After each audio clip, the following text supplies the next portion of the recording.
like that.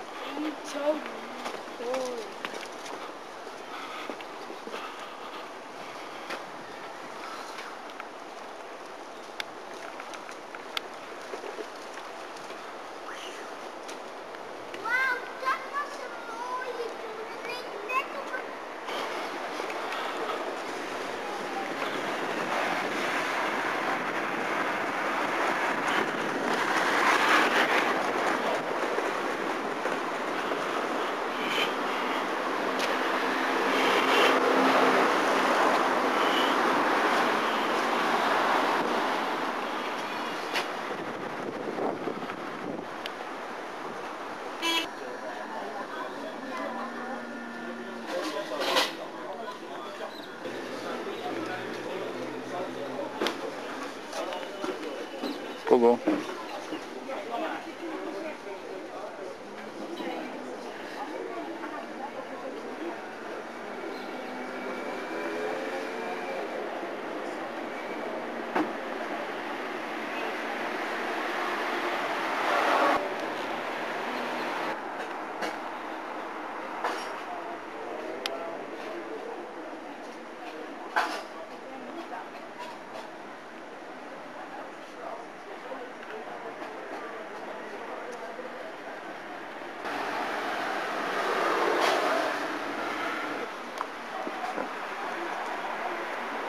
Hare Krishna. Hare Krishna.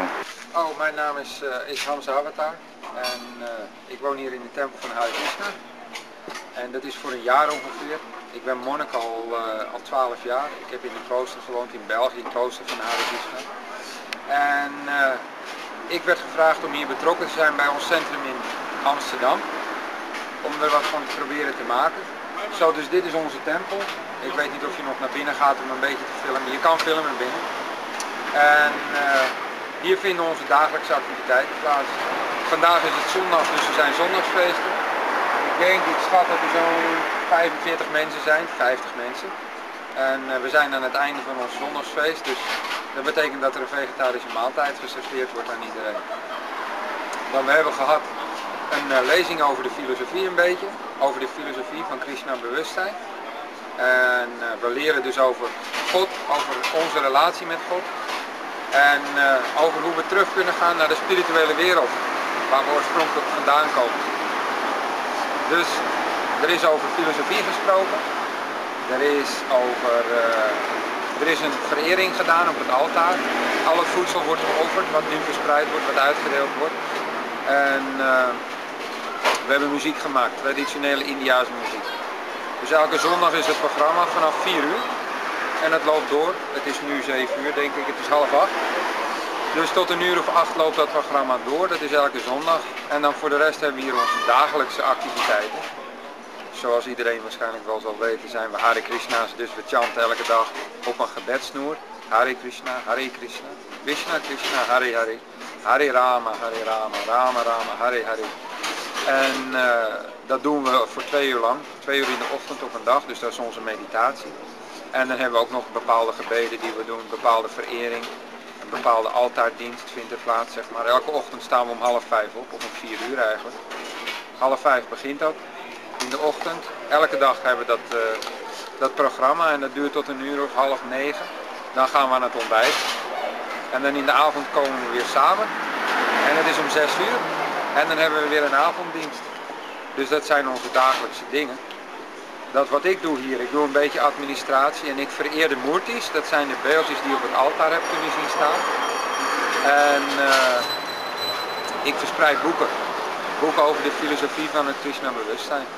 En er zijn veel mensen die, dus je hebt boekverspreiders, je hebt mensen die boeken vertalen, je hebt mensen die administrateurs zijn in de tempel. Zo heeft iedereen verschillende activiteiten, maar 's avonds komen we weer samen. En dan hebben we met elkaar eigenlijk is het een feest, een bijeenkomst weer. En er wordt door sommigen weer over de filosofie gesproken. Dus dat is een heel klein beetje, in het heel kort wat we aan het doen zijn. Onze filosofie houdt in dat wij ons realiseren dat we niet dit materiële lichaam zijn, maar dat we een spirituele ziel zijn. En die spirituele ziel die heeft bepaalde spirituele kwaliteiten. Zo is bijvoorbeeld geluk een van de kwaliteiten van de spirituele ziel. En kennis is een van de kwaliteiten van de spirituele ziel. voor de rest bestaat de spirituele ziel, die bestaat eeuwig. Dus dat zijn de 3 kwaliteiten van de ziel. En dat zijn dezelfde kwaliteiten als die God heeft. Dus nou is ons leven bestaat eruit dat we proberen dat we diezelfde kwaliteiten proberen te ontwikkelen. Zodat we onszelf kwalificeren om terug te kunnen gaan naar de spirituele wereld waar we vandaan gekomen zijn. Nu zitten we gevangen in een materieel lichaam. En we zitten gevangen in de materiële energie, in de materiële wereld. Maar als we die betere persoon worden, als we kwaliteiten ontwikkelen die horen bij het heilige, dan gaan we ons op een gegeven moment vanzelf geplaatst zien in de spirituele wereld. Door Gods genade is het zo dat we in staat zijn bepaalde dingen te doen, bepaalde boetedoeningen te beoefenen. En dat betekent bijvoorbeeld dat wij geen vlees eten, geen seksualiteit. En dat we geen verslavende middelen gebruiken, geen drugs, geen koffie, geen thee zelfs. En we gokken niet. En daarbij is ons proces dat we dus Hare Krishna mediteren, de namen van God mediteren. Want door op die manier met God om te gaan, door zijn namen te chanten, bevinden we ons in feite in directe relatie met God. Want God is niet verschillend van zijn naam. En door met God om te gaan op deze manier, kwalificeren we ons, of kwalificeert God ons eigenlijk, om terug te gaan naar de spirituele wereld. En dat is in het heel kort ons programma. Hallo. Goedemiddag. Welkom. Gaat het? Hoop ik van wel. Ja? Maak je nu een documentaire? Ja. Over het leven? Over het doe je leven. Hare Krishna. Ja, Hare Krishna. Kom binnen, kom in de tempel. Ja, ik ga echt verder.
Hare Krishna, Hare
Krishna,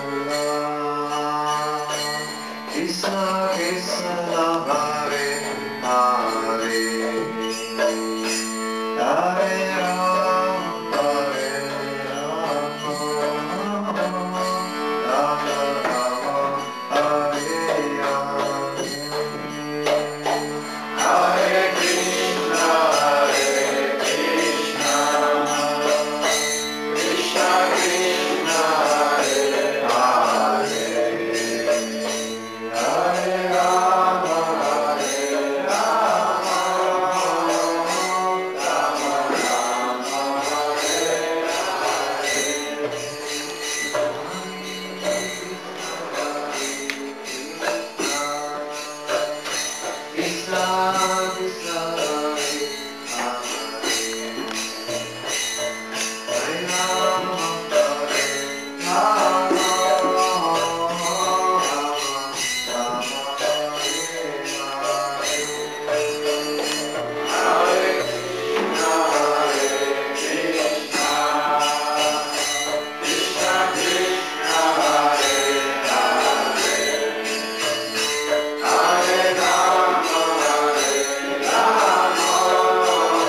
Sankirtan ki Hare Krishna Mahamantra ki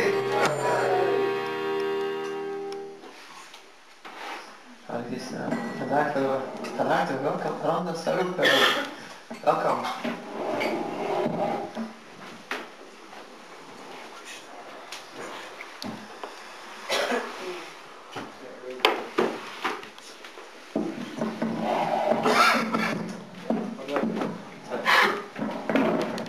Vorige week was Ananda Sarupa gepland, maar hij is ziek.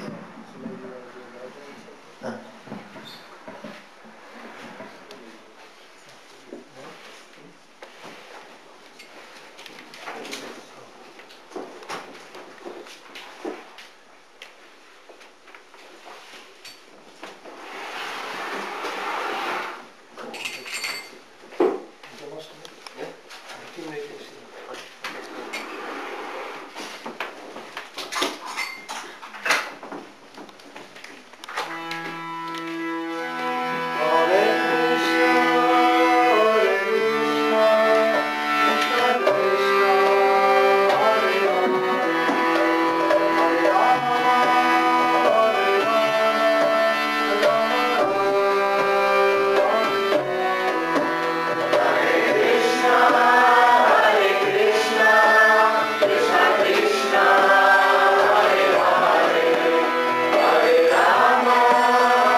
Jaya Prabhupada Jaya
I'm going to sing a short bhajan, and then we'll talk a little bit about Krishna consciousness, and leave a little time for questions. Shri ki jai. Manasa deha geha yo kichumo arpilu tu apade nanda kishore arpilu tu apade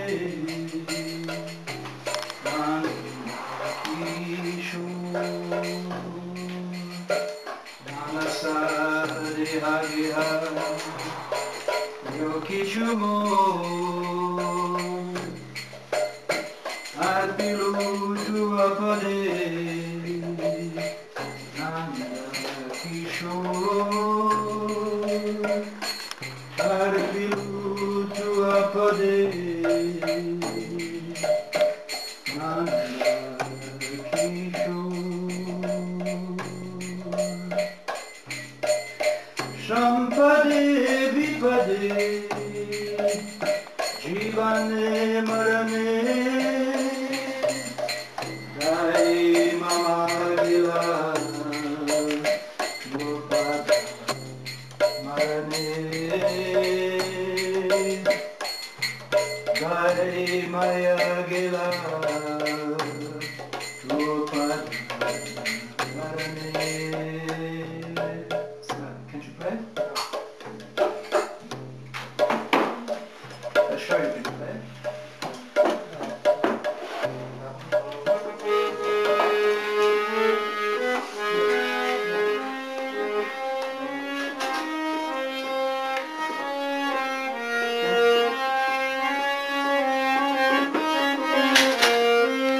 Can you play it? Maybe not so perfect. So try. Try? Let's see.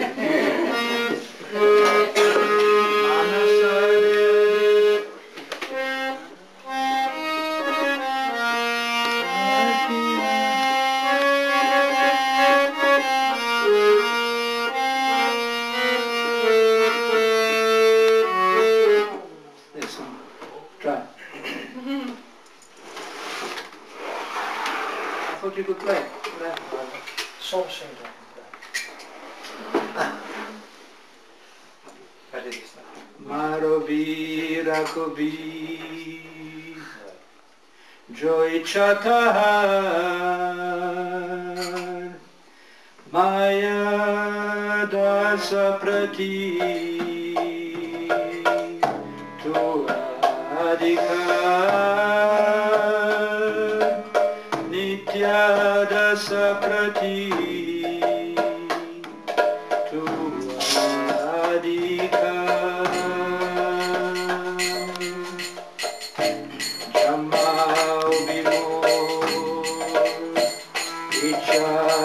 Jadito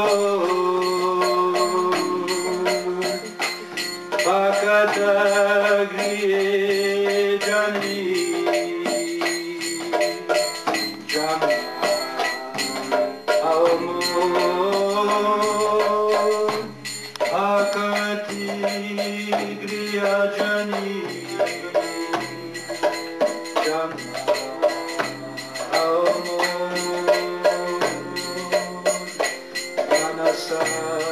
Deha geha yo kichumo arpilu tu apade nanda kishore arpilu tu apade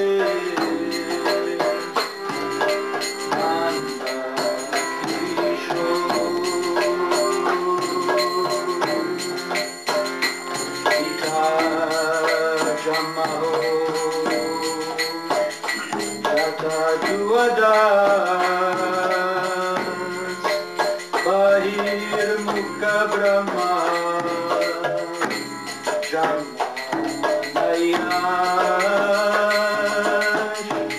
Bahir Mukha Brahma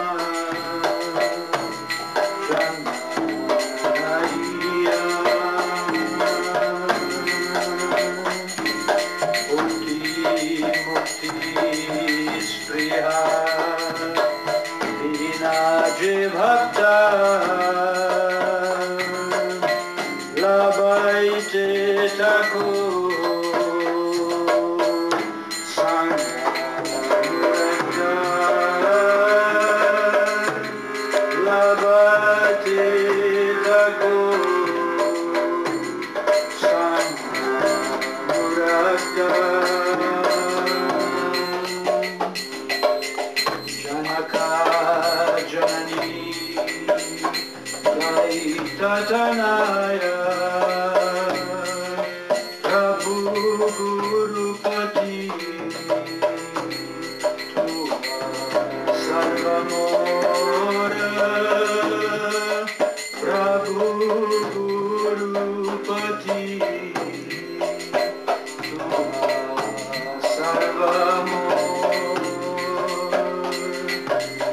Akati Vinoda Kore Shunokan Radhanata Tua Amaraparan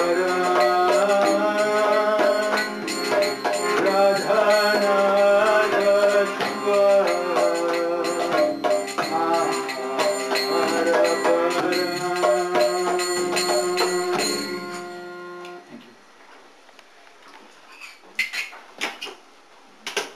I wanted to sing this song for a very special reason.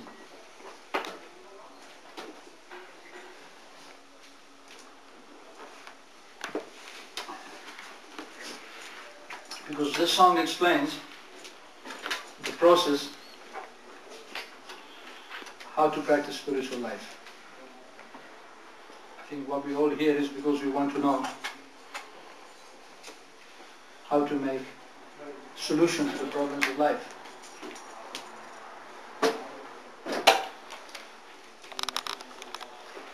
Most of us didn't come here just to spend a few hours on Sunday afternoon and to take some nice food. But primarily I think we've come here because we have an internal need that needs to be satisfied. And that need can only be satisfied when we wake up to the reality that we are all spirit and we have a spiritual relationship with the Supreme Spirit. This is the bottom line. It doesn't matter where we're coming from. You can come from any background, from any religion, from any level of society. We all have the same problem. And that problem is that we are spirit beings encased in a material body, and no matter what we do, no matter what arrangements we make, we can never become fully happy, because at the back of our mind we know that this body is temporary. I knew that even when I was a young boy. I used to look at my peers and my parents and my friends' parents and my teachers and all the people around me, and I could see that some of them were successful materially. They had money, they had a nice home, a nice job, nice family. Some of them were famous. But I thought to myself, now who should I follow? Who should I emulate here? Who should be my role model?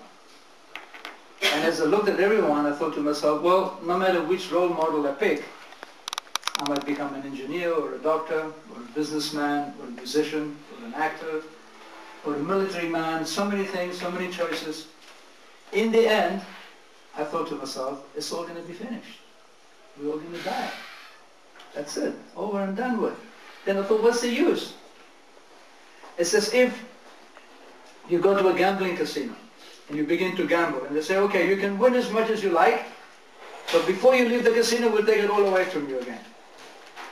Now, is that a good proposal? You think Hare Casino will stay open long if they do that? Do you understand what I'm saying? Should we get a translator? Should we translate it into Dutch? Iedereen spreekt Engels? Iedereen? Is niemand het heeft een vertaler nodig? Is that good? Vertaler? Yeah. See? Okay. So suppose Hare Casino made the rule to their clients. You can come tonight and gamble. You can gamble until 4 o'clock in the morning, but before you leave here, you have to give back everything you win. Now, is that a good proposal? No. Of course not. They'll go out of business in 3 days. But this is the same. We're in a big, huge Holland casino here. Actually, really, this is a Holland casino, the whole country. Holland casino. And we're gambling with our lives. We spend so much time and money pursuing a career. You know how much it costs to get university educated nowadays? In the Western world, maybe not in Holland. But in North America, it's 30, 40,000 US dollars to get a basic university education. And then another 30, 40,000 to get a mastership or a doctorate. So it costs almost $100,000 to get an education. And then you have to spend so much time after that working, earning money, maintaining a wife and family and children. And in the end, you have to leave it all back. All your investment will be taken away from you. It's insanity. So I thought to myself as a young boy, it's crazy. What is the use of this? This is not right. There's something wrong. This is not the right way. This is not the right way to run a casino. If it's a casino. So that's what decided me to look for an alternative kind of lifestyle. I was still in high school, so I opted against the choice of going to university. I opted against getting a higher degree, or getting some qualification. I simply worked just to earn enough money, to keep my body and soul together and have a good time, waiting for something to happen. Waiting for Godot. That's the story of our life. We're always waiting, and maybe tomorrow will be better. Well, let me tell you, if it wasn't good today, there's no much chance it will be good tomorrow. Whatever you do, there's a reaction. And if you perform an action and you get a certain reaction, it's insane to think that if I keep on doing these actions, I'm going to get a different reaction. No. Chances are you'll get the same reaction as you always got. Anyhow, I decided not to go for further education. I decided to just live my life and have a good time and look for some alternative. And that's how I came to Holland in 1969. I came here because I was looking for something. I was looking for some alternative. And there wasn't much choice in those days. It was either San Francisco or Amsterdam. Pretty much those were the two choices you had. If you were born in North America, you went to San Francisco. If you were here, you came to Amsterdam. And in the beginning, in the 70s, there was some alternative solution here. But it wasn't permanent. You know, the flower generation, you know, and the love generation, getting high, hanging out, that wasn't a solution. It was also a temporary solution. It was better than the role models I'd seen up to that point. I agree with that. But it still wasn't a solution to my problems. Because again, even if you were free, even if you were free to do whatever you want, to express yourself internally, externally, you don't have to work for a boss, you don't have to have deep commitment in relationships, you could be a free bird. Even then, time would come when you have to give it up. And that's the story of the Bhagavad Gita. Krishna doesn't say that the problems of life are suffering or distress, temporary suffering and distress. Or let's put it another way. Krishna doesn't say that the problems of life are economic development or economic condition. Never does he say that by making money or by making a better economic solution, we're going to solve the problems of life. No. He says the problems of life are Janma, Mrityu, Jara, Vyadi, Dukkha, Dosha, Anudarshanam. This is the advice he gives to Arjuna. Bhagavad Gita is very profound. Even though it was spoken 5,000 years ago, and even though it was spoken on a battlefield, and even though the persons involved is the Supreme Lord Krishna and the Supreme Warrior Arjuna, actually the Bhagavad Gita is for us. Krishna was teaching Arjuna to teach us. Arjuna didn't need to be taught. Arjuna didn't have to go in illusion. Arjuna was Krishna's friend. It's not a question of being God's friend and going into illusion. It's no question of that. But the pastimes were enacted so that we can learn from those pastimes. So Krishna told Arjuna, actually he's telling us, that the problems of life are birth, old age, disease and death. These are the problems of life. These are the real problems. We have to get old, we have to get sick, we have to die. And then we have to take another birth. People don't believe in the next birth. That's another problem in our society. There is no understanding of how the soul moves through different bodies. Yet nobody has any explanation where the different bodies are coming from. Why is somebody taking birth as a dog or a cat or a pig or a camel? or a man or a woman? Why is somebody born rich? Why is somebody born poor? What is the answer? Is it chance? By chance? What chance? There is practically no chance in this world. Everything is very much controlled. The whole universe is working under very strict rules. The whole process of modern science is to find out these rules. Not to break the rules. You cannot break the rules. You cannot break the rule of gravity. You cannot break the rule of life and death, birth and death. You cannot stop that. You cannot stop birth, growth, byproduct, degeneration, and annihilation. These things will happen through everything. Everything takes birth. Everything you see, whether it's an animal or a human being or a flower or a plant or an endeavor, something is created. It grows for some time, creates byproducts, dwindles and it dies. That you cannot stop. The process of modern science is to simply find out where we fit in these rules. So Krishna says, Dukkha dosha anudarshanam. Anu darshanam means to look very carefully. And anu means to be humble. Anu means to follow. Anu means very small. So anu darsha. Darsha means drishti, to see. Anu darshanam is to look in a way that, in a humble way. To follow. Anu means to follow behind. And anu means small. What does that mean? That means that we don't know. Therefore we have to go somewhere and approach someone who knows. This is the process of getting knowledge. Even in our culture it is said, seek and thou shalt find. Knock and it will be open unto you. It's in the Bible. So we have to look inside in a humble way, and believe me, if we want to know, knowledge is there. It is there. You don't need anything external. You don't need a guru, you don't need a book, you just first step is look inside your heart. That's the first step. That is a precondition of finding someone who is knowledge. There is no question of looking outside. God is already in your heart. He's there. Nobody can put him there, nobody can take him away from it. I cannot put God in your heart there, and that is an eternal fact of life. Nitya Siddha. It is eternally perfectly there in your heart. So the first step is to look in your heart and make some arrangement with that presence in your heart. Now, some people know it's called God, some people know it's called Krishna, some people know it's called Paramatma, other people know it's called conscience. But the conscience is there. When you do something wrong, this conscience eats away at you. That's the purity of God in your heart, who is not happy when you do something which is harmful to yourself. Right?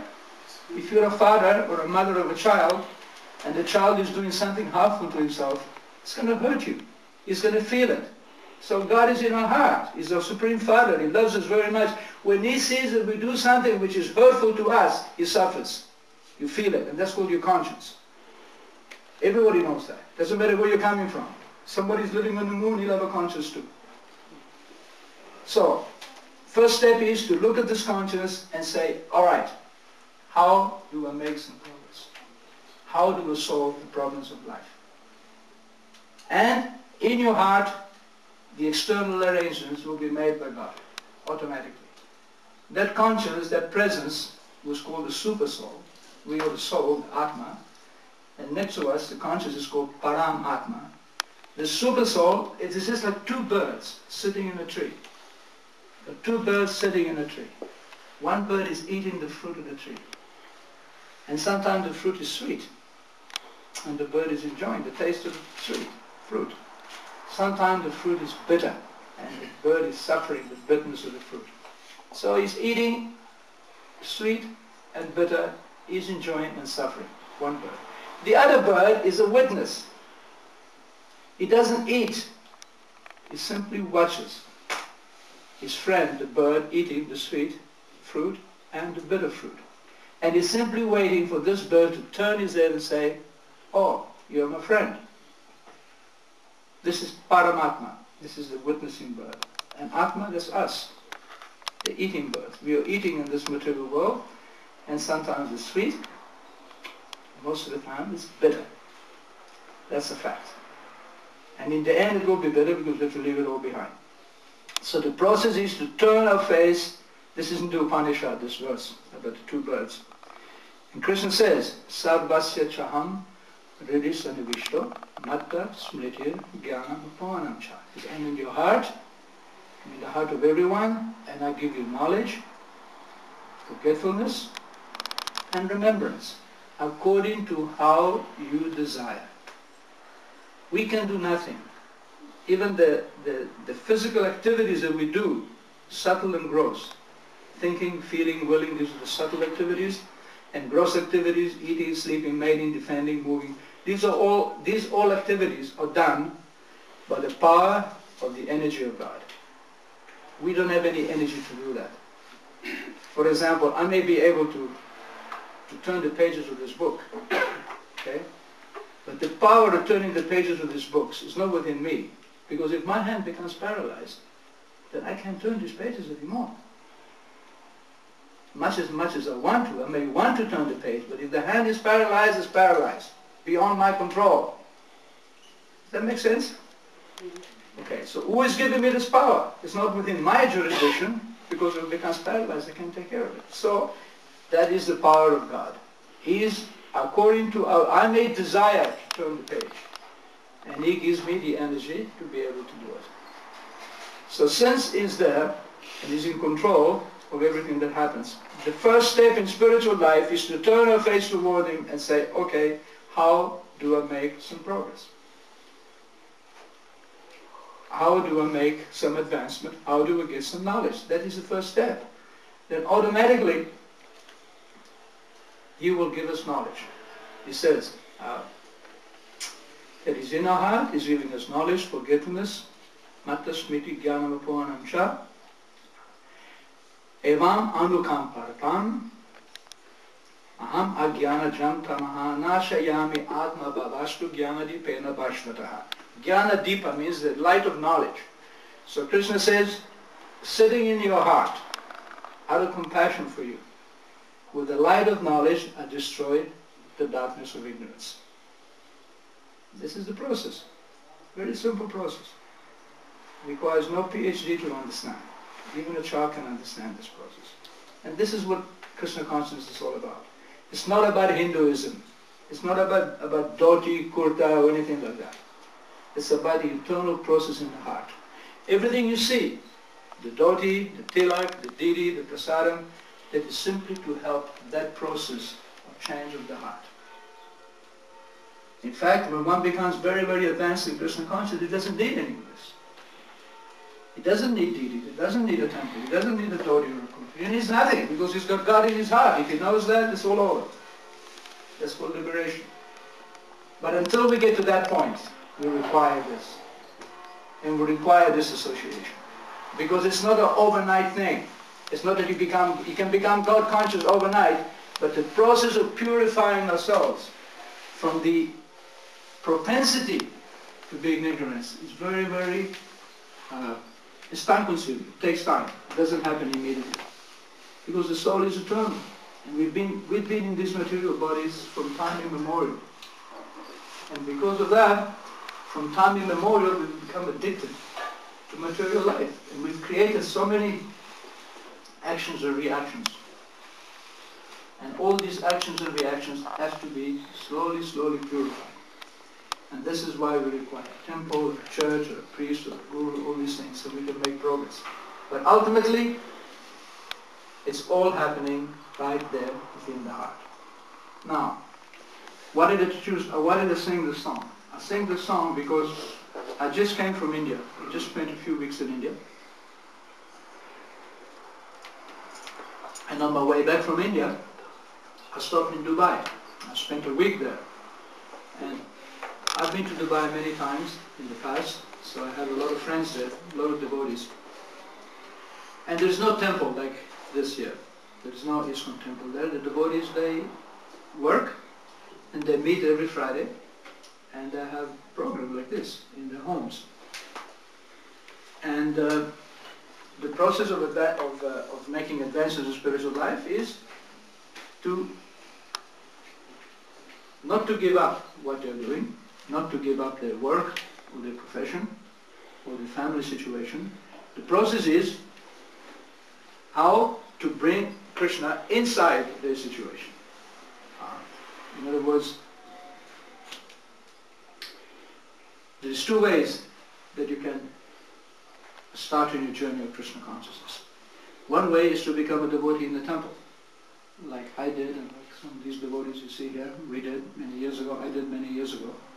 That's one way to do it. But the more common way is to bring Krishna into your life.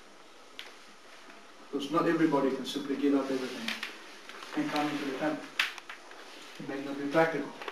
First of all, we have commitments, commitment to friends, to family. We have our nature, our desires. But the way to bring Krishna into a house, it is the most, it's the easiest way to advance your spiritual life.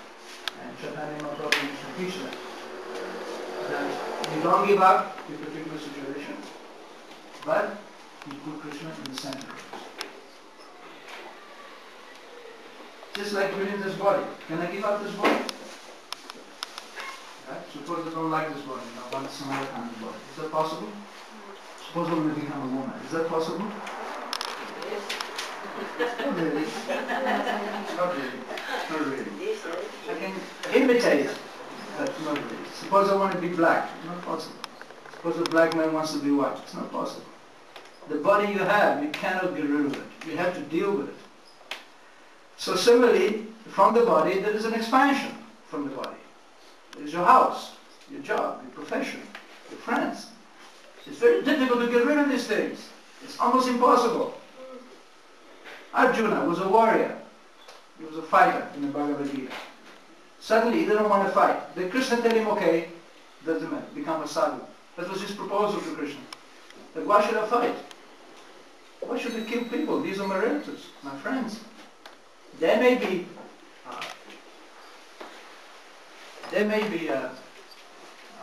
aggressive. They may be avaricious. They may want the kingdom.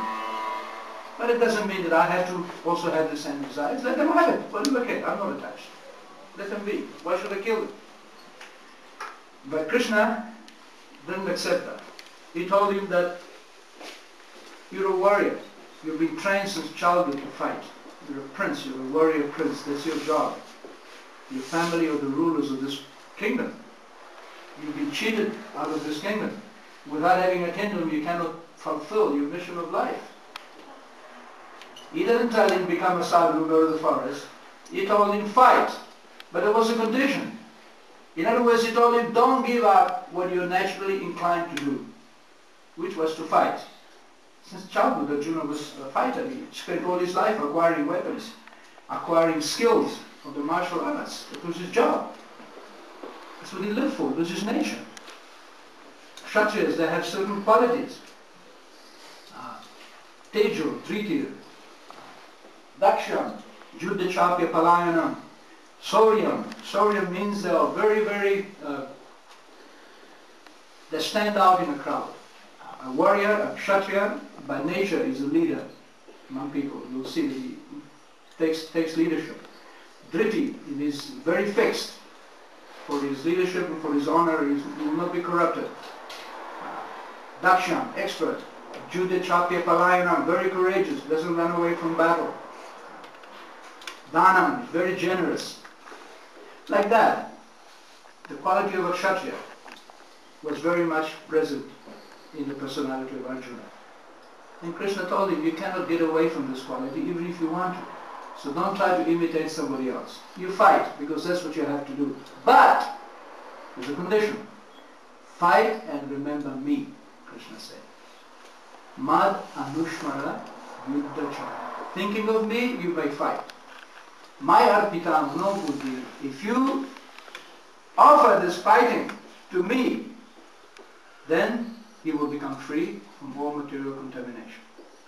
And this is the purport of this song. This is the same song.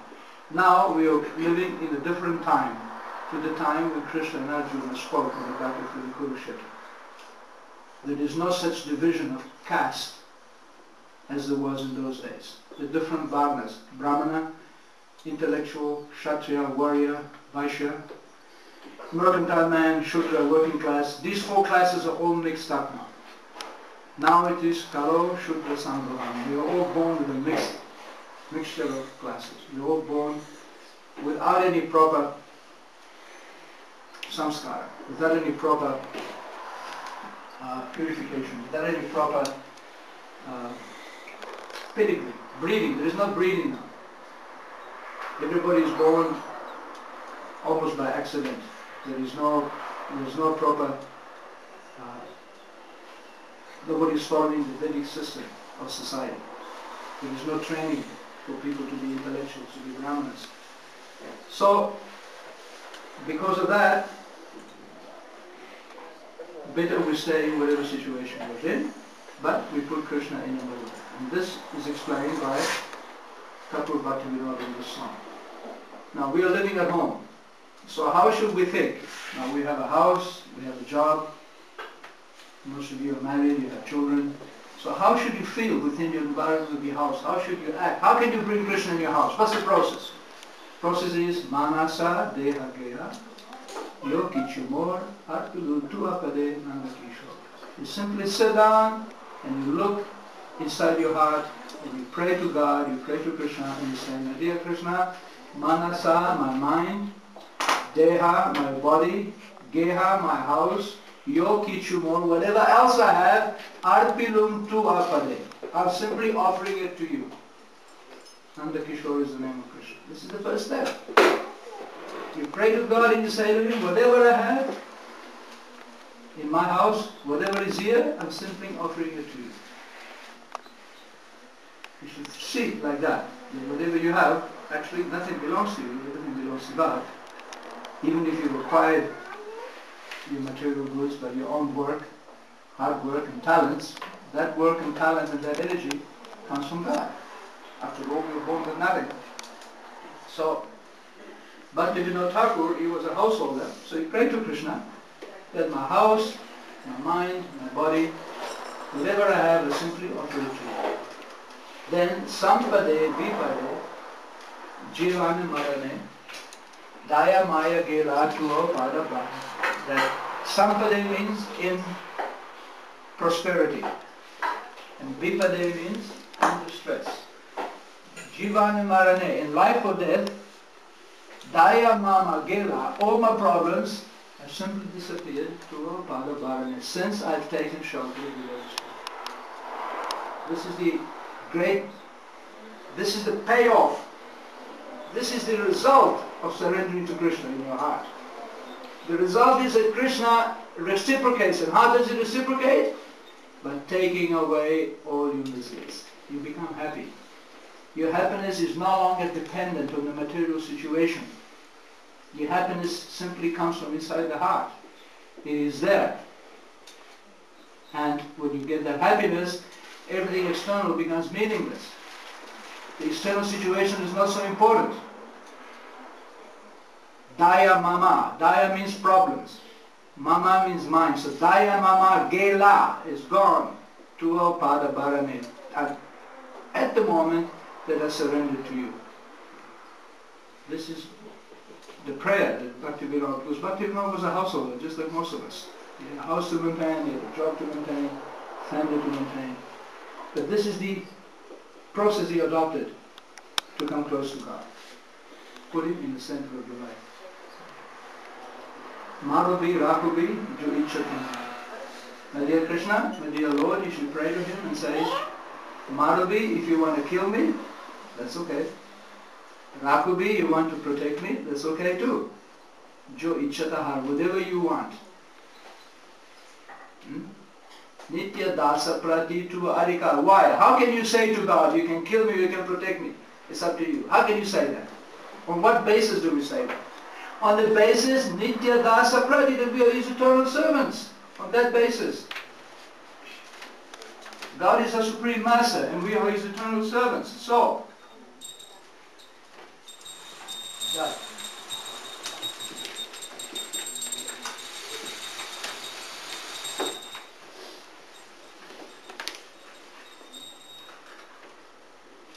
Nitya dasa prati. Now, what is the servant? What is the servant relationship to the master?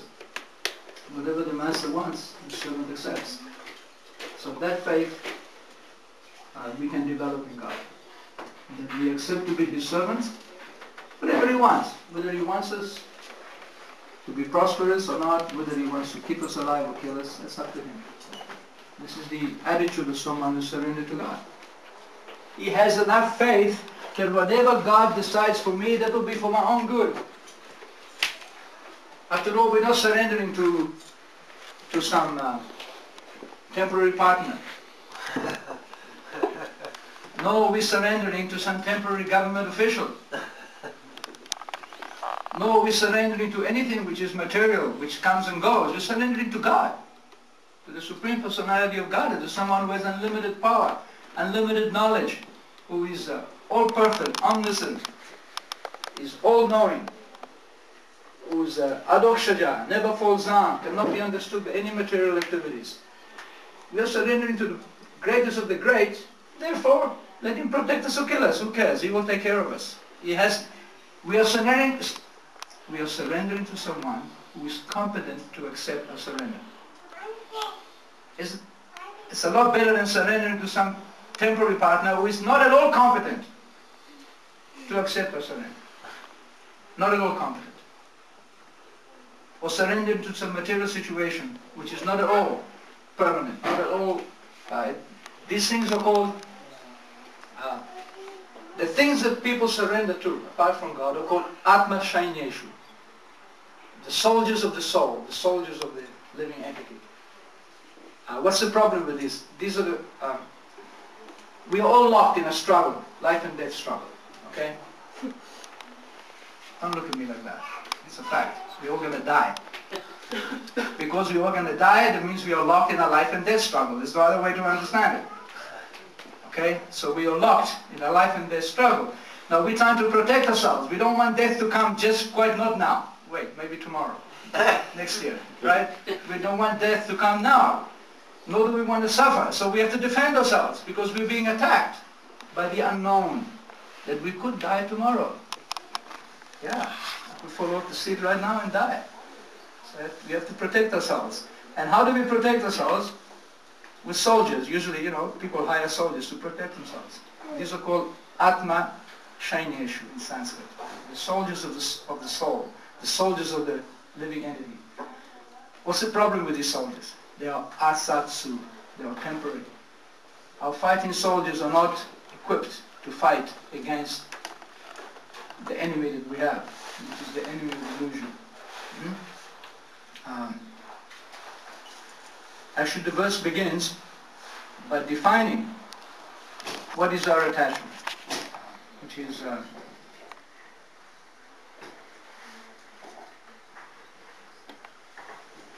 Kalatra Adishu. Friendship, wife, children, family. These are called Atma Shainyeshu, the fighting soldiers of the soul, which are temporary, Atsatsu api, Tesham Pranatna Nidanam, Pashan api na pashyati. That's the verse. So, we try to protect ourselves by some material means, by getting some important job, making some money, by getting an insurance, by making some savings. So many ways we try to protect ourselves. Okay? But that protection is not valid against the real enemy, which is the enemy of time, which will grind us down and destroy us. No question about it. So, although we see Pashyanapi, still we don't see. Pashyanapi na pashyati. This is a verse in the Srimad Bhagavatam, and it is said that although the living entity sees that all his material arrangements come to nothing, still he doesn't see. Still he doesn't take seriously his need for spiritual advancement. Still he tries to protect himself in all possible way materially. That's our first concern, how to get money, how to be protected from the possibility of poverty, possibility of material suffering. But in fact, all the arrangements we make will not help us. First of all, when you're born in this world, we are born with a certain amount of happiness and a certain amount of distress. It is settled up at the moment of birth. No matter what we do in this life, you cannot increase your happiness by 1 iota, nor can you decrease your distress by 1 iota. It's not possible. It is already there. It's built in. No matter what you do, it is illusion to think that if I work very hard, then I will become rich and I will become happy. No, because many people work very hard and never become rich, nor do they become happy. Just like we don't pray for distress, distress comes, right? So, we don't have to pray for happiness either, because it will come too. By its own accord. It's fixed up with our birth. Just like I was born in an Italian body and you're born in a Dutch body, and no matter what you do, you cannot change that. That's fixed up. How we react to what we've been given at birth in this life will determine the next birth. That is in our hands. How we will take the next birth, that will be determined by what we do in this life. So better to accept whatever comes, good or bad, in a philosophical way, and spend our time to cultivate God consciousness, because then in the next birth, if there's going to be a next birth, if we haven't become perfect in this life, we'll carry on with our practice of God consciousness. It's a no-lose situation. But if you spend this life simply fighting against what is already predestined, that is pramatna nidanam, it is madness. It is madness, because it's not going to solve the problems. For one, it's not going to solve the problem, and it's going to create a worse situation in the next life. And that is called pashana pina pashyati. That we can see these things as easy to see, yet we don't see. Yet we don't see. I mean, can any material situation resolve the problems of old age? Can any material arrangement resolve the problem of disease? Just because you have €1,000,000 doesn't mean you're not going to get sick, you're not going to get old, you're not going to die. Not at all. So no material arrangement can actually take care of the real problems of life. So here in the song, as I was explaining, maybe you have to take another birth. That's a possibility. Sorry to say, a very, very strong possibility. So Bhaktivinoda says, Jamma obimo icha jalitor. Now, we made this at the beginning of this lecture. I made the suggestion that we make this deal with this Paramatma. We make this arrangement with God in our heart. So we start talking to Him to get our problem solved. So one thing we can say to Him, he says, but dear Lord, he says here, Jamma obimor, if I have to take another birth, icha jalitor, by your desire, then maybe, so we can say to God, my dear Lord, maybe I have to take another birth. Maybe that's my destiny, that is your desire. I don't know what God's desires are. I don't know what His plans are. I certainly know that His plans are perfect and transcendental. And I have no possible way of understanding the depth and the complexity and the beauty of God's plans. I cannot know. But I know His plans are good for me because He's my Supreme Father and He has my welfare at heart. So I can pray to Him that if I have to take another birth, that's all right, if that's your wish, but Bhakata Jami Grihe Jamahamo. Let me take birth in a house of a devotee. Let me take birth in a situation where I can carry on with my spiritual advancement. Because that's the only reality. There is no other reality. The only reality is spiritual advancement, because we are spirit souls. There is no other reality. There is no other way. I cannot tell you anything else. I cannot offer you anything else. Except that you are spirit souls, and that's the reality of your life. Everything else is simply illusion. I'm sorry to say, that's life. There's no nice way of putting it. I can't make you laugh, crack a joke. That doesn't work. Because it's a serious situation. Pramatta. Tasya pramatta nidanam. Out of madness, we're going to hell. We don't want to do that. We don't want to waste wonderful opportunity to make some advancement, to make this arrangement, this connection with God in the heart. So this is the whole purpose of life. So you should say to him, okay, by my destiny, whatever will be, will be. I have a destiny, whatever will be, good or bad, that's already settled up. Because of my previous activities, I'm now reaping the results. That's fine. I accept that. Don't go forever praying to God, I don't like this, I don't like that, give me this, give me that. Well, it's driving you crazy. You think there's nothing better to do than listen to millions of people complaining from morning up to night to change the situation which they themselves have created to begin with? Oh, you want God to notice you? It's a very easy way. It's a very easy way to attract God's notice. Don't ask Him for anything. Just don't ask Him for anything. You'll stand out very quickly from the crowd. Because everybody else is a long litany of give me this, give me that, give me this. People become so disgusted with themselves and with God they even refuse to believe in God. Why? Because they can't get what they want. Not the way it is. Not the way it is. So, pray to Him and say, if I have to take another birth, let me take birth in a situation where I can go on with my relationship with you. Let me take birth in a situation where there will be some devotees, where there will be discussions about God. Please don't let me take birth in a body of an animal or a plant where I won't be able to talk to you and relate with you. Let me take birth in a situation where there is knowledge about you. So this is called Bhagavata Griya, in the house of a devotee. This is what we know as Then he says, Kita Janmaho, Icha Jaditor.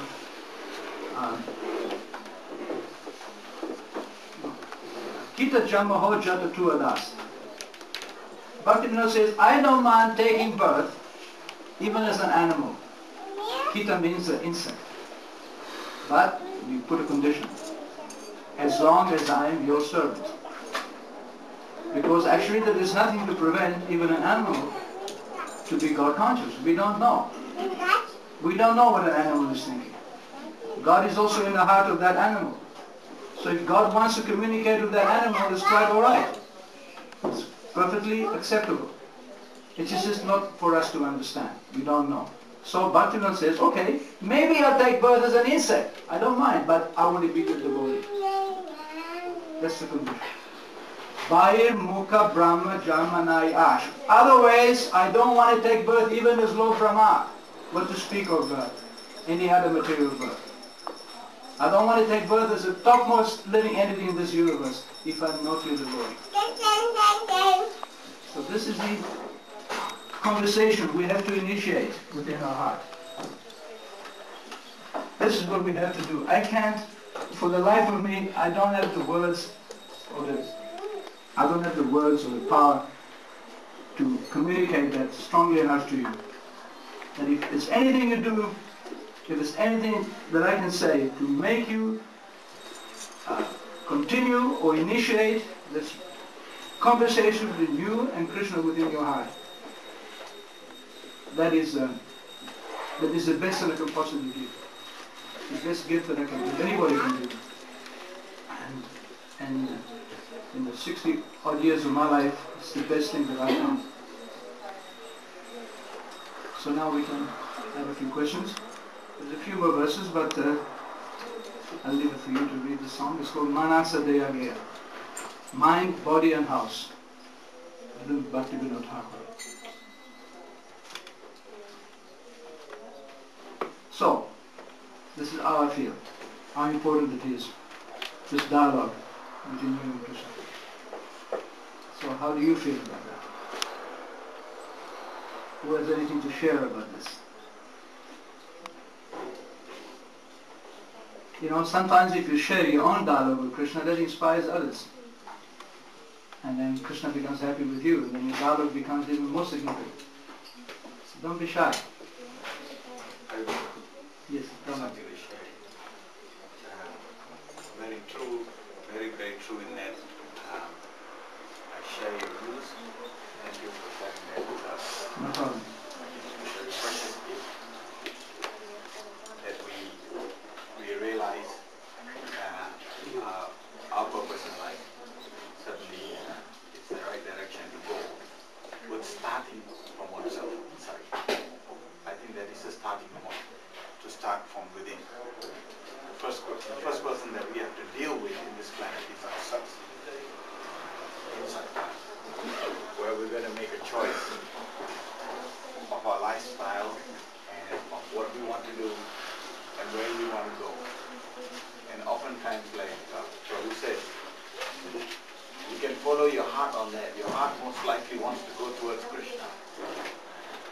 desires are pulling us away from it. So thank you very much for sharing. I appreciate it. That's important. We are trained in this present society to always put the blame on somebody else. We don't want to take responsibility for our life. But actually life begins, even materially speaking, when you take responsibility. That's so important. But when you're feeling rotten inside, it's more difficult. There's a song. You can shine your shoes and wear a suit, and comb your hair and look quite cute. You can hide your pain behind a smile, but one thing you can't hide is when you're crippled inside. You know the song? Anyhow, the point is that whatever you're feeling inside your heart, that will be manifested outside. So the sooner we begin a genuine dialogue with Krishna and get some happiness and peace of mind and freedom from anxiety from this dialogue, that will automatically manifest outside and everything will become perfectly okay. That's the secret of life. But if you remain crippled inside, then it's going to be very difficult to see perfection outside. That perfection outside will look crippled too. And then we will put the blame. It's your fault. He did that. She did that. He because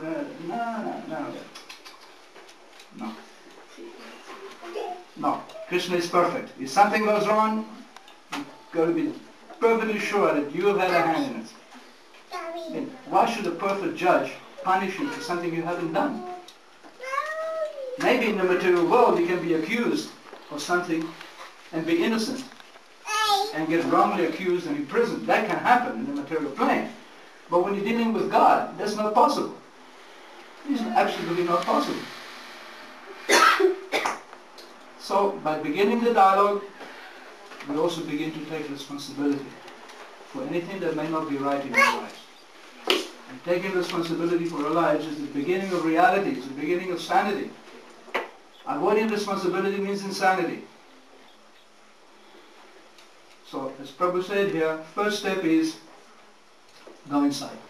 That's the first point. Take responsibility for yourself. And believe me, Krishna will reward you handsomely. Very handsomely. Okay, who else wants to share something?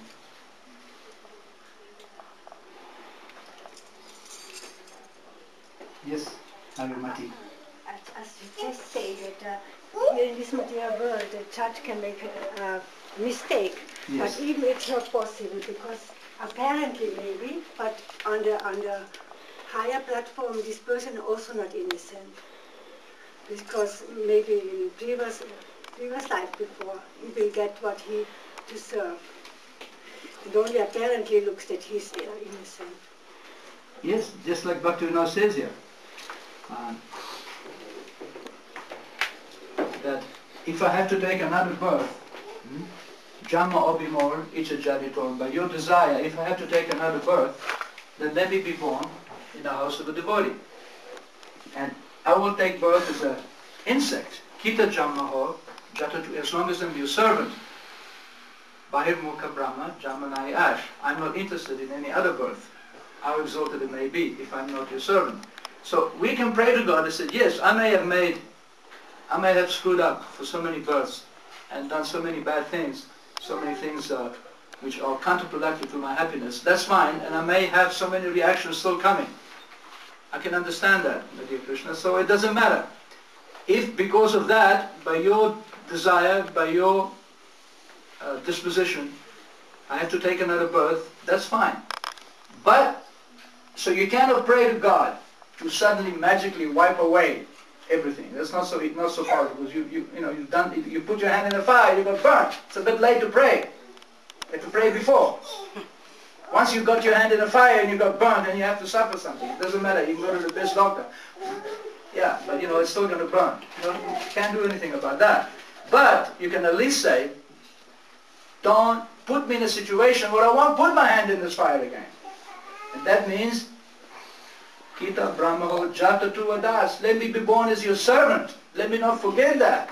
So that I will be able to make progressive advancement in life without again getting in further entanglement in this material world.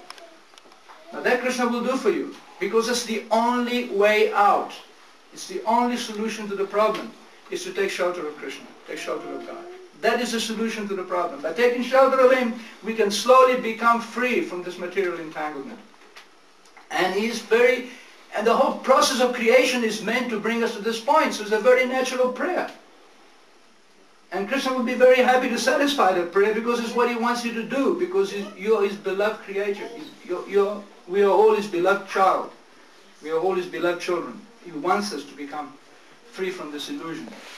So let us pray to Him. Yes, I've been in illusion, and I've created so many problems because of this illusion. I may have to go again and suffer because of this illusion, but at least don't let me forget you. Let the process continue, through which I may become free from the ignorance that has brought me to this sorry state to begin with. Right? You can also ask some questions. If you don't want to share, you can also ask them. Mike. Just a sort of a situation, and I'm very curious what advice you would give in this situation. I'm, for example, married to a woman that is not into Krishna consciousness the way I am. She seems not to understand, and she wants to discuss about it. And what would be your advice to be in this situation? Well, the most important thing is that you have to be Krishna conscious. That's the most important thing. Second thing is that if you're Krishna conscious, then automatically your whole family will benefit. Wife, children, automatically. And as long as your wife is cooperative with you, she respects your choice in Krishna consciousness, then you have no reason to complain. You can't expect that she may be as committed to devotional service as you are, because she's also an individual soul. But she must have some commitment to spiritual life, otherwise why does she marry you? So that already presupposes that she has some good destinies there within her heart, that she chose you as a husband. And even though I know your personal situation a little bit, even if I didn't know, the fact that a woman marries a man who's a devotee, that shows that she has some good destinies there. So as long as she's favorable, as long as she's willing to help you, and she doesn't interfere with your choices in devotional service, then you have no problem. And how she will come along, that's up to Krishna. You know, you just your job is to provide her what she needs, to take care of your house and your children, and to provide her also a spiritual example. But it's not always that people will always follow a spiritual example. Sometimes I meet people that I like to see myself as a preacher. I don't have a family, so I'm free. And I was a preacher for many years, and I like to talk about Krishna consciousness. And I like to see that Krishna puts me in situations where I can share my knowledge about Krishna. But sometimes I meet people who don't want to hear about Krishna. But it doesn't matter. I just try to be as Krishna conscious as possible, because that is a way that if people are going to make any advancement, it's because through my association, it depends really on how much Krishna conscious I am. You know, Narada Muni, when in his previous life, he just served some sages. He didn't ask any questions about spiritual knowledge from them. He was just a servant. He was the son of a maidservant. And he just served the sages by taking care of them menially, taking care of their needs. And he made great advancement. And in the same way, those who are associated with Prabhupada when he was here, and even now, if you associate with Srila Prabhupada through his books and through his temples, through his instructions, even if you don't become philosophically very, very learned or very advanced, just for service, that advancement will be there.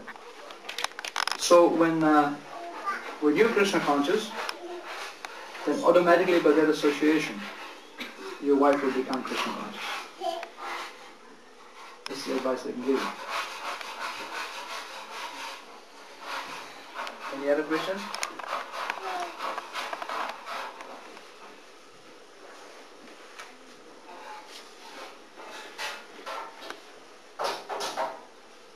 Or any other comments?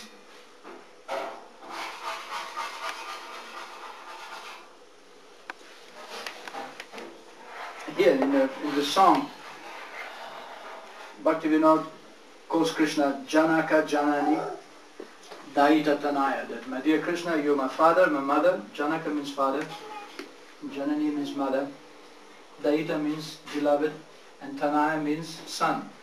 Prabhu Guru Prati, Prabhu Guru Pati Tua Sarvamo. You're my Lord, you're my teacher, and you're my husband. You're everything for me. This is the beauty of God consciousness. God is not some stereotyped figure that you can only relate to him in a stereotyped way, as father and son, or great and servant. Not at all. God will reciprocate to you in every possible mood that you can have. There is no hindrance. There is nothing you can hide from him, or nothing you can keep away from him. You can relate to him in whatever way you want. Suppose you're a woman and you're married, and you don't have children, or your children are not to your satisfaction. So you can relate to God as a child. You will accept that position. That natural propensity to love a child that a woman has, that can be satisfied in Krishna. Not that Krishna has to be the father always, not at all. Actually, Krishna prefers to be the son. Because the father is a hassle. The children are always asking, give me this, give me that, give me the other.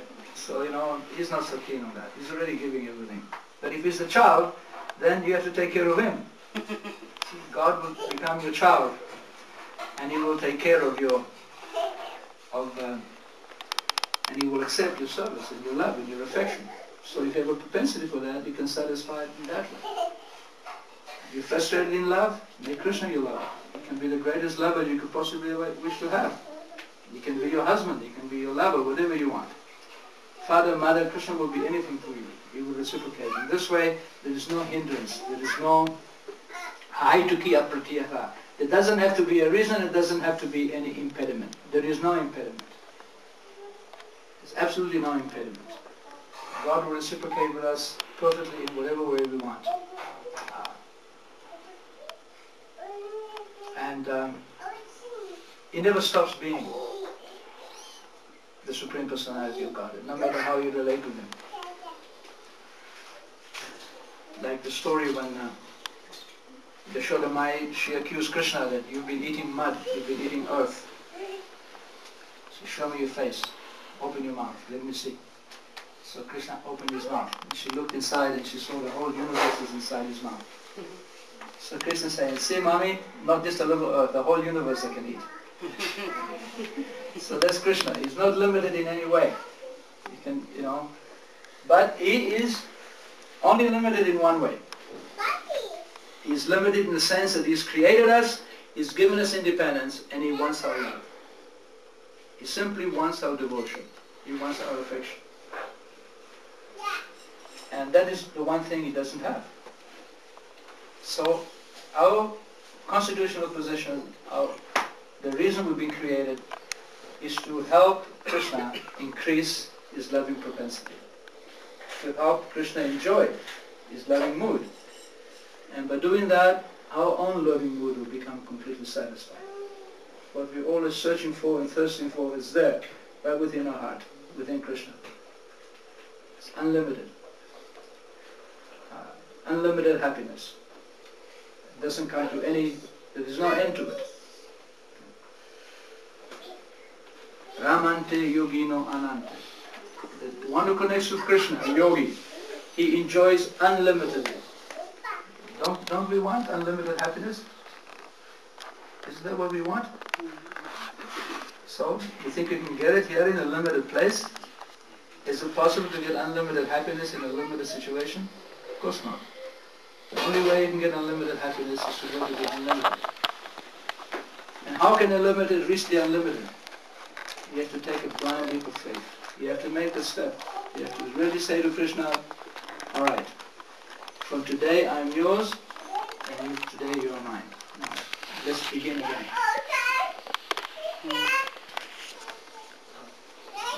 Any comments? Time for Arati? All right, thank you very much. Thank you. Thank you. Krishna bless you. Hare Krishna.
Sorry.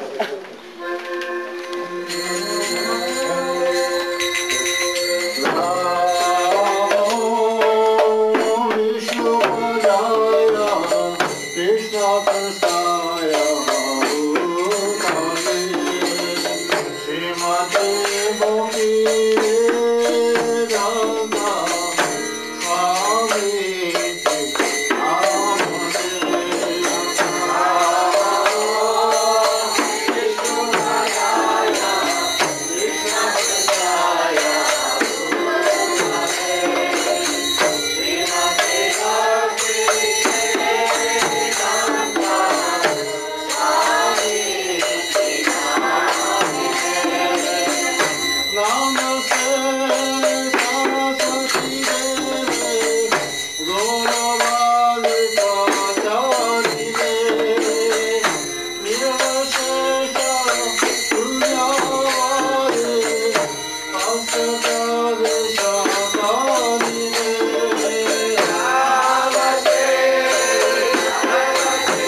Go,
Happy birthday, Charlie. Also to Sister Divine Grace, A.C. Bhaktivedanta Swami Maharaj Prabhupada ki.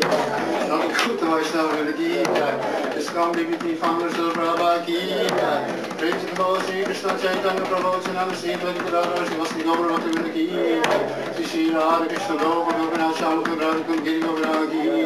Sri Vrindavan ki. Navadip Maya Pradhan ki. Ganga Maya Gurmaya ki. Bhakti Devi Tulasi Devi ki. Shri Shri Gauranitai ki. Gaura Premanande. All glories to the Simadhavadis. All glories to the Simadhavadis. All glories to Shri Shri Guru and Guru. It's okay. Namaste Narasri Gaya.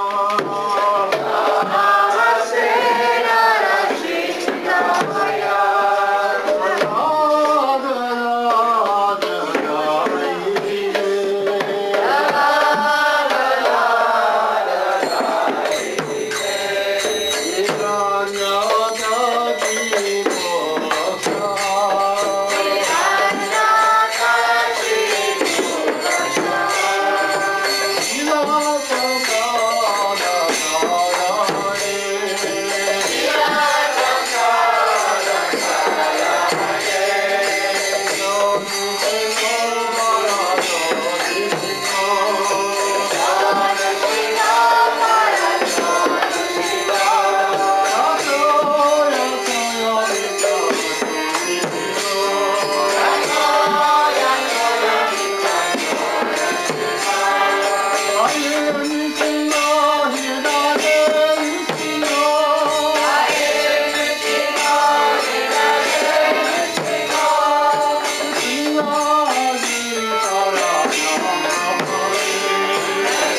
Prasadam.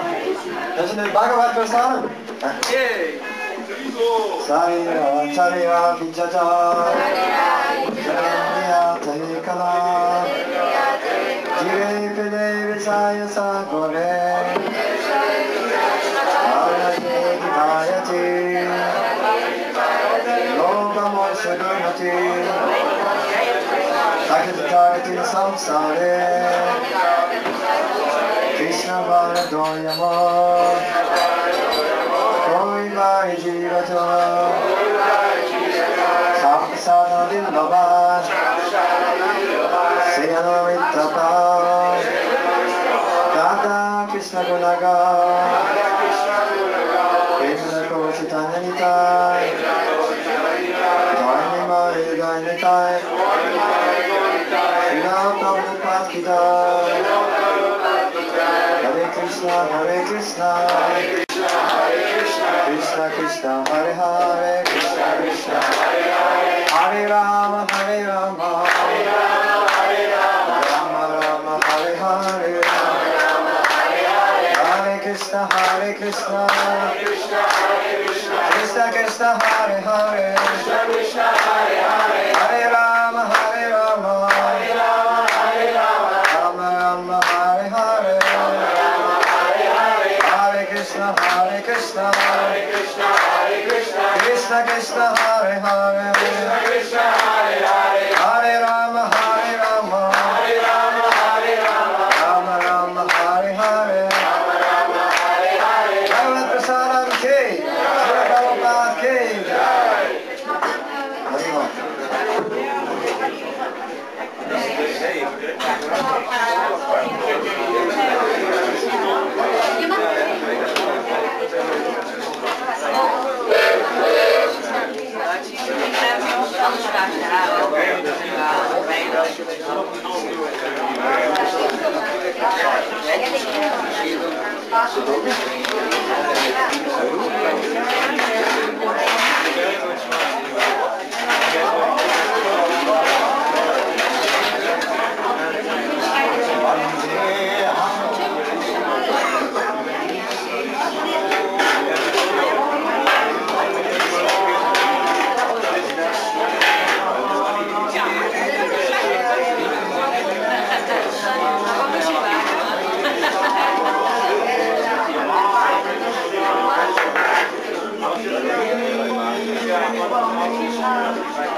Kijk eens wat er op kussentjes zijn.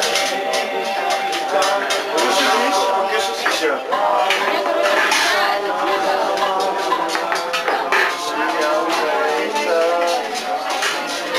You want to get a camera. This is not what we do.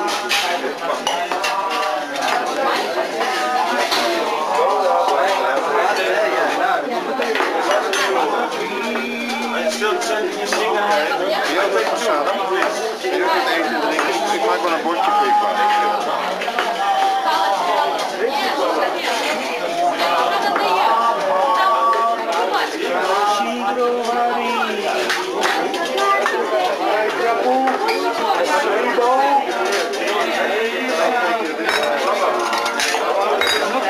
Ja.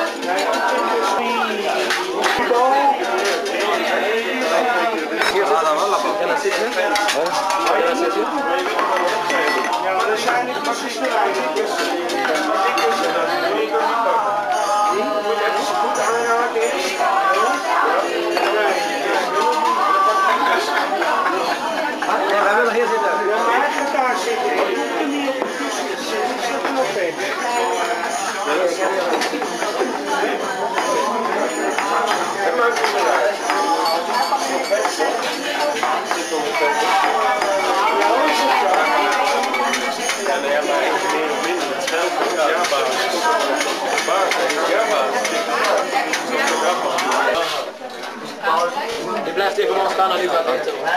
Laten jullie gewoon staan en dan blijft u erbij. Ja, die blijft gewoon zeker. Eet staan.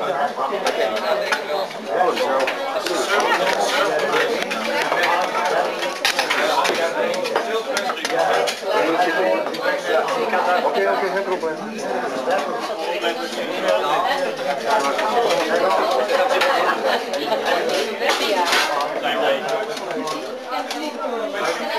Heel veel.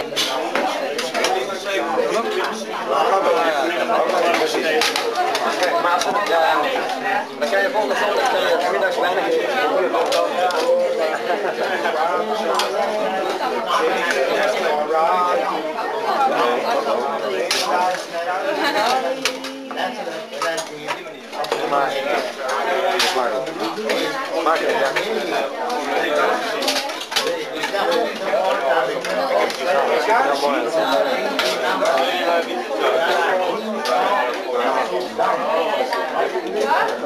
GD Productions, hè? De GD Productions.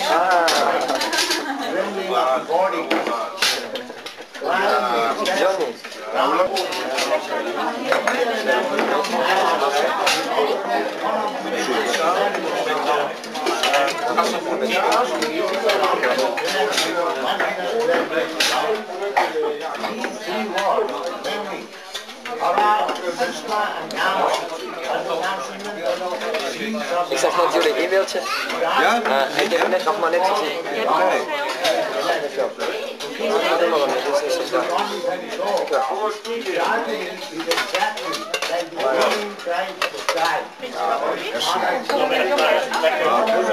Lekker eten. Ja, laten we het maar. Sorry dat ik het staan. Die hadden iets van gekocht, maar dat is ook gezond. Ik lag vanmorgen nog ziek in bed. Ik ben de hele week al een beetje ziek. Maar je zegt, wat gaan we doen? Ik zeg, we gaan. We gaan, dat is het beste medicijn. Oh, maar dat is juist. Maar zoals je zegt dat alle ziektes daarvan weggaan. Dat is feit. Ik moest eigenlijk werken vandaag. Vandaag? Normaal? Ja, maar ik heb me vanmorgen ziek gemeld, want ik was vanmorgen echt mijn bed niet aan. Ja, dus dat was helemaal eerlijk. Christen had dat zo geregeld. En tegen de middag had u er zoveel zin in dat u er helemaal bovenop was. Ja, exactly. Ah. Fijn, hè? Ja, heel fijn. Er zijn zoveel mensen die altijd comedie spelen en die gewoon geen zin in lui zijn. En dan melden ze zich ziek. Er is dus helemaal niks verkeerd dan zo'n verkeerd. Ja, soms is het een manier om vrij te krijgen. Ja, is niet heel. Maar u was echt ziek en aan u was u beter. En dat was ook eerlijk. Ik ben Petja Hilterman en ik kom graag naar de lezing. Je steekt er altijd wel wat van op. En ik vind het prasadem ook fijn en gezellig met elkaar. Dus ik kom graag hier. Weer gevoed naar ziel en lichaam, en geest en lichaam ga ik weer naar huis. Krishna. Hare Krishna. Hare Krishna. Hare Krishna, film benijken.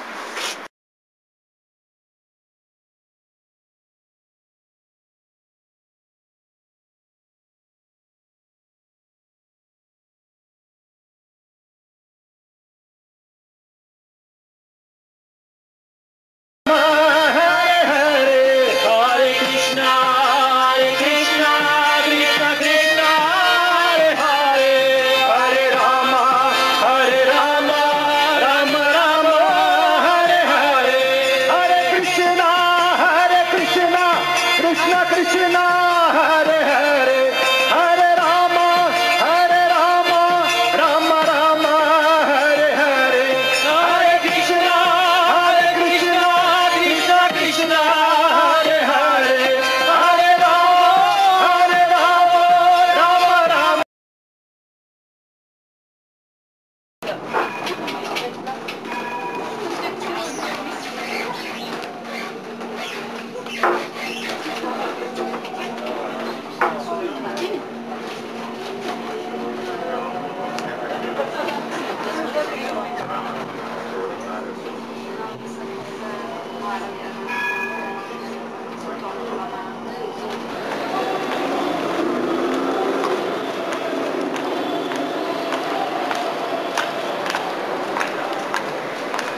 kann wirklich der Jungs.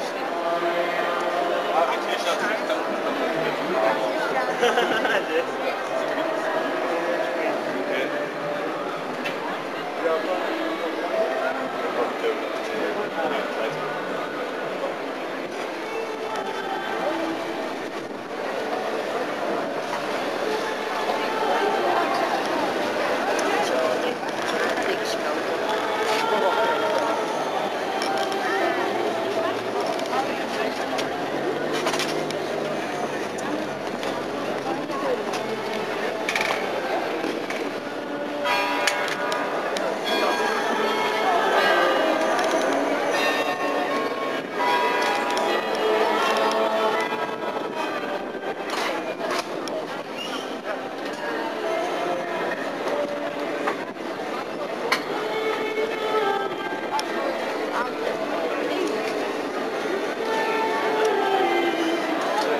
Ja, dit is een originele Indiaans is het, hè?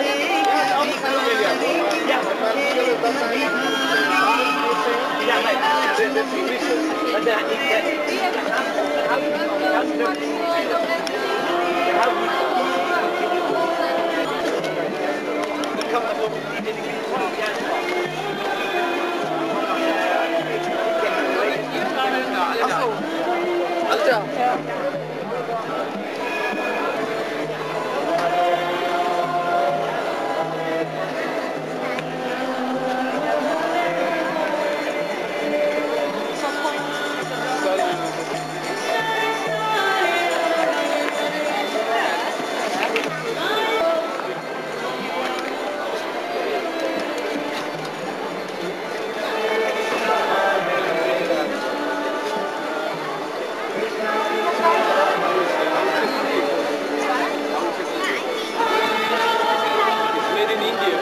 I'm from Holland, but this is my husband.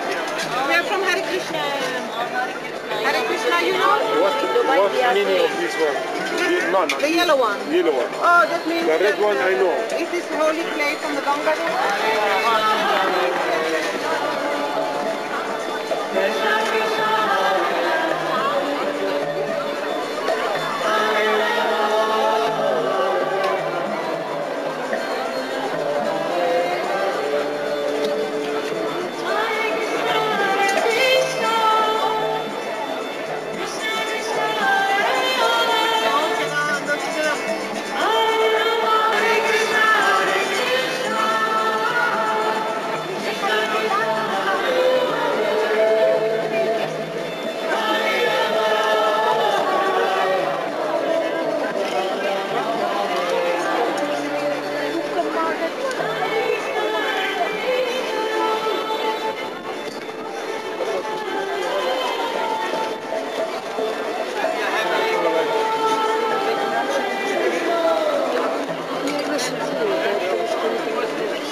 Sai Goranga, Sai Goranga, Sai Goranga, Haribo, Haribo, Haribo, Haribo, Haribo,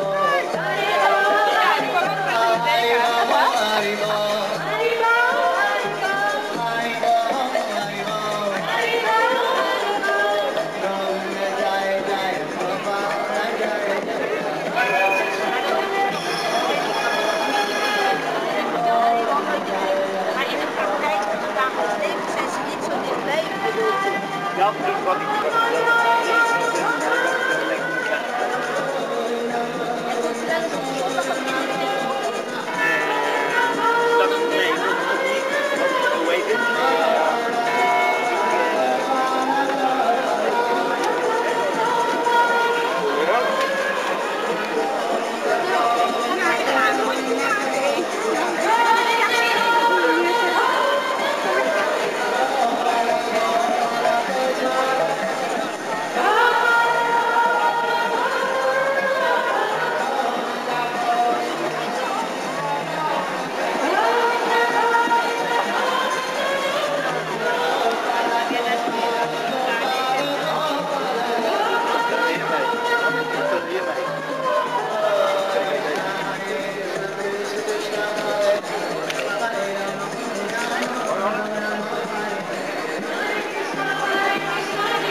Wel maar als wij centraal bent.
Het van het.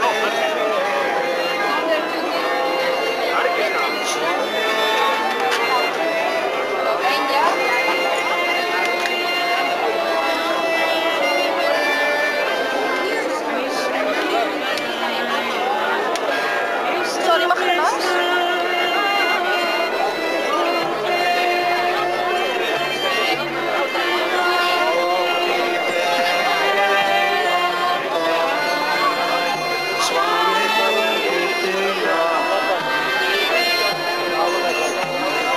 Namaste, Saraswati Devi,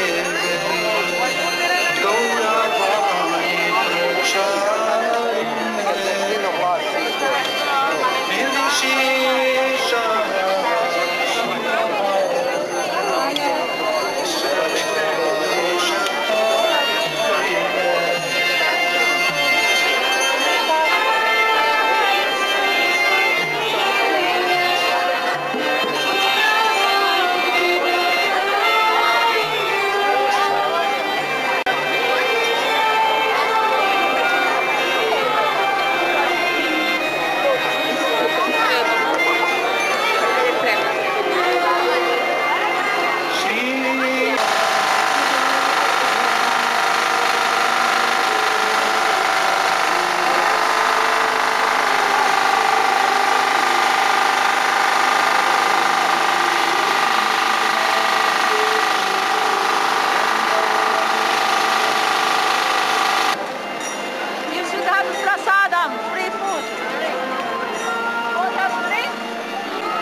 Krishna, Hare Hare, Hare Rama, Rama Rama, Hare Hare, Hare Krishna,